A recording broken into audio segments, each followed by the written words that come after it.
everyone, this is Delphine with the CultureQuirk channel.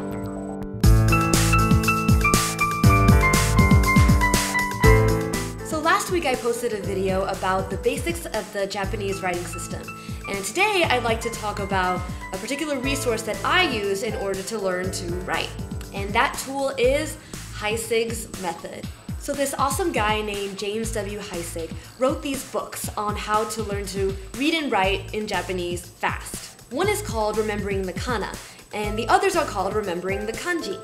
I can't stress how ingenious that I find his method. Everyone has different methods to learn, and you need to find what works for you. But this is what worked for me, and I would definitely recommend at least checking this out. So like I talked about in the last video, Japanese has 3 different alphabets: hiragana, katakana, and kanji. And like I said, I think it's best to learn hiragana and katakana first. That's what remembering the kana is for, and can be your first step. Like I'd mentioned, I personally learned the kana through pure repetition.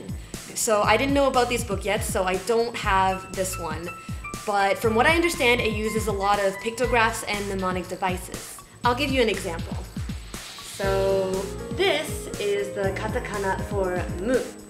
And I think it kind of looks like a mug. So mu, mug. Get it? By the way, I am not a calligraphist, so please excuse my handwriting throughout this whole video. So that's how I learned that character. Now, I don't know how Heisig taught that particular one, but he usually uses a lot of these kind of fun visuals so that you can piece these characters together. Apparently, using his method, you should be able to learn the hiragana in about 3 cumulative hours, and then another 3 for the katakana. So I would probably spend about a week or so practicing these as much as you can so you can let them really sink in. Then, if you'd like, you can go ahead and move on to the next step. And here's the book that I'm familiar with, Heisig's Remembering the Kanji. You can tell it's pretty used, pretty loved. This book includes 2,042 different kanji that you'll be learning, which is, you know, a decent base. Apparently, it's possible to get through all of them in a few months. I spent more like 2 years or so, but I did get through it, and it's totally worth it. So, here's the Heisig method for learning kanji in a nutshell. Again, he uses lots of pictographs to help you learn a lot of the kanji. Here's an example.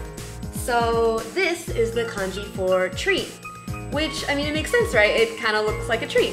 So now you have a clear image of that character in your head. Now, most kanji are much more complicated than that, but it always helps to learn them if you sort of break them down into little parts, or as Heisig calls them, they're primitives. So here's another example. This is the kanji for slow. In this character, there are 3 different primitives that Heisig will have already taught you. The one on the left here means road or path. This one up here signifies a flag, and then underneath the flag is the kanji for sheep. So how do these parts all come together to mean slow? That's when you need to start getting a little bit creative. Make up a story, create some characters, try to keep it vivid and fun. Here's something basic. Imagine a race of thoroughbred horses all speeding down a path. And then there's this guy. He's happy to be a part of this big race, he's proudly waving his flag, but he's riding a sheep. So here we have a final image of this guy waving his flag, riding his sheep, and slowly making his way down the path. And that's a kanji. See how that works?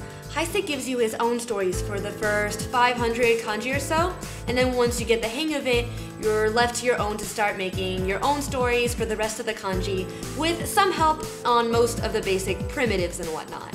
So those are the basics for this method of learning how to write kanji. You need some kind of flashcard system to really practice them, which I'll be going into more detail on that in a later video, but I hope that the method itself makes more sense to you. The first book is just how to learn to write the kanji and understand their meanings, and the second book is about actually learning how to pronounce all of the kanji. I haven't delved too much into the second book, as you can probably tell, but I actually have already recognized a lot of the kanji that I've already learned in the vocab that I learned, so the first book is already a great step. Then the third book, which I do own, I just don't have it here, simply adds on another batch of new kanji for the advanced learner. So there you have it. I'll be making more of these videos, letting you know how I've been teaching myself Japanese. I hope these are useful to you. I really enjoyed drawing all the little pictures and stuff. That's what I love about this method, is that it actually showed me how learning kanji can be a lot of fun. If you'd like to learn more about kanji, or if you're maybe interested in buying Heisig's book, I've written a blog post that talks about a lot of this stuff, and I'll be putting a link down in the bottom. Thanks for watching. See you next time. Bye, guys.